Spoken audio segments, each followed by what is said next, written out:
Bismillahirrahmanirrahim. Assalamualaikum warahmatullahi wabarakatuh. Anak-anakku sekalian, selamat pagi, selamat berjumpa pada kesempatan kali ini. Kita memulai pembelajaran dengan judul Salat Jamak dan Kasar. Sebenarnya pembelajaran ini seharusnya kita pelajari di kelas 7. Namun karena pandemi COVID-19 ini, sehingga materi ini tidak sempat diajarkan. Karena pentingnya pembelajaran ini, maka saya akan mengulang di kelas 8 ini. Kenapa? Ini teknik salat jamak dan kasar itu sangat penting, karena mana tahu nanti Anda bepergian atau lagi sakit, Anda harus menjamak atau mengkasar salat. Ya.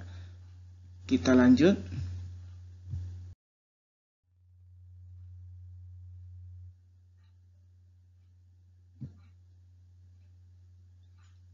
Jadi, salat jamak dan kasar ini bukan jenis salat baru, hanya merupakan cara atau teknik pelaksanaan.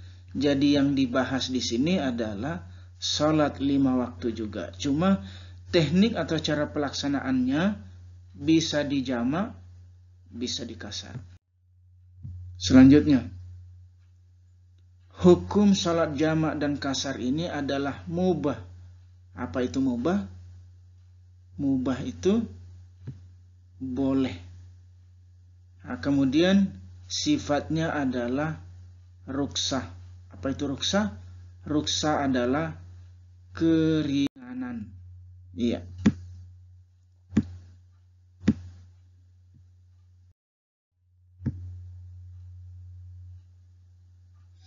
Sekarang kita lihat apa itu salat jamak. Secara bahasa, jamak artinya gabung.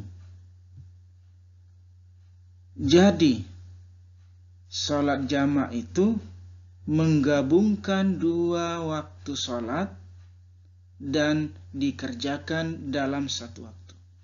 Saya ulangi, menggabungkan 2 waktu salat dan dikerjakan dalam 1 waktu. Misalnya, salat zuhur dengan asar dikerjakan pada waktu zuhur. Ya. Kemudian salat jamak ada 2 macam. Yang pertama namanya jamak takdim. Kemudian yang kedua jamak takhir. Kita lihat. Jamak takdim yaitu melaksanakan 2 salat fardu pada waktu yang pertama. Contoh, salat zuhur dikerjakan pada waktu zuhur. Saya ulangi. Contoh, salat zuhur dan asar dikerjakan pada waktu zuhur. Itu namanya jamak takdim. Kemudian jamak takhir. Apa itu jamak takhir? Yaitu melaksanakan 2 salat fardu pada waktu yang akhir. Jadi disebut dirinya jamak takhir pada akhir. Ya. Contoh, salat zuhur dan asar dikerjakan pada waktu asar. Tadi yang pertama kalau jamak takdim, zuhur dan asar dikerjakan pada waktu zuhur. Kalau takhir, zuhur dan asar dikerjakan pada waktu asar. Jadi waktu yang di akhir. Itu ya. Kalau ada pertanyaan, silakan ditanyakan sebentar di grup. Sekarang, apa itu salat kasar? Iya, tadi kalau jamak itu menggabungkan. Apa yang digabung? 2 waktu sholat dikerjakan pada waktu bersamaan. Oke. Sekarang sholat kasar. Sholat kasar yaitu melaksanakan sholat dengan cara meringkas jumlah rakaat karena sesuatu sebab. Saya ulangi, sholat kasar adalah melaksanakan sholat dengan cara meringkas jumlah rakaatnya karena sesuatu sebab. Nanti kita lihat apa sebabnya. Nah, jadi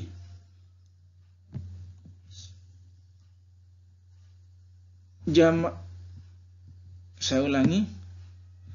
Jadi salat kasar itu meringkas jumlah rakaat salat.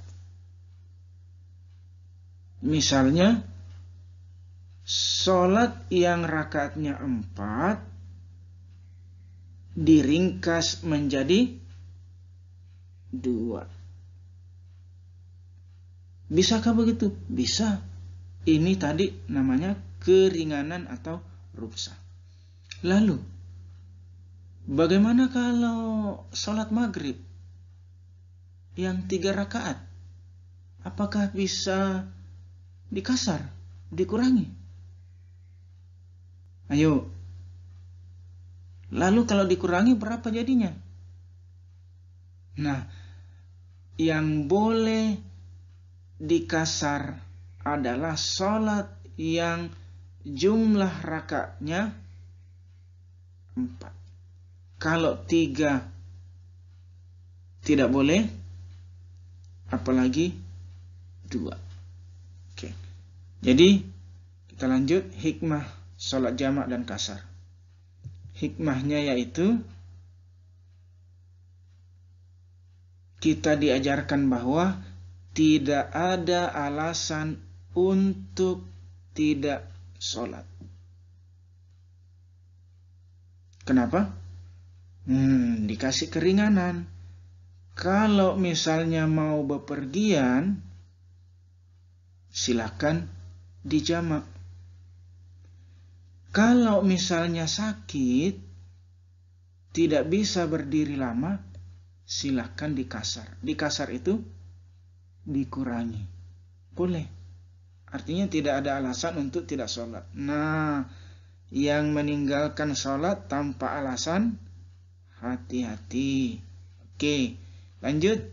Yang kedua hikmahnya adalah senantiasa Allah memberikan kemudahan kepada hambanya. Selalu ada kemudahan. Hanya hambanya itu selalu bermalas-malasan. Meskipun dimudahkan, selalu menganggap susah. Lanjut sebab-sebab jamak dan kasar. 1. Khawatir atau ketakutan. Misalnya perang, hujan lebat, angin topan, atau ada wabah seperti sekarang ini. Misalnya ada COVID-19, kita takut, boleh dijamak sholat atau boleh dikasar. Nah, makanya disinilah diberikan keringanan. Orang pergi di masjid, kalau ada musibah seperti ini, boleh tidak sholat di masjid. Sama dengan ini. Yang kedua, sebab-sebab jamak dan kasar dalam perjalanan jauh. Nah, jauhnya ini ada penekanan minimal 80,1 km. Artinya lebih dari 80 km. Misalnya kalau dari Kendari kira-kira sampai di Lambuya. Karena kalau Unaha, Kendari Unaha itu sekitar 75 kilo. Unaha belum bersyarat untuk jamak kasar. Jadi dalam perjalanan jauh minimal 81 km. Iya. Kemudian yang ketiga, sakit atau kesulitan. Misalnya tidak bisa berdiri lama, boleh dikasar. Atau pada waktu sholat zuhur kita kedinginan, menggigil, boleh dijamak sebentar. Itu namanya kesulitan atau sakit.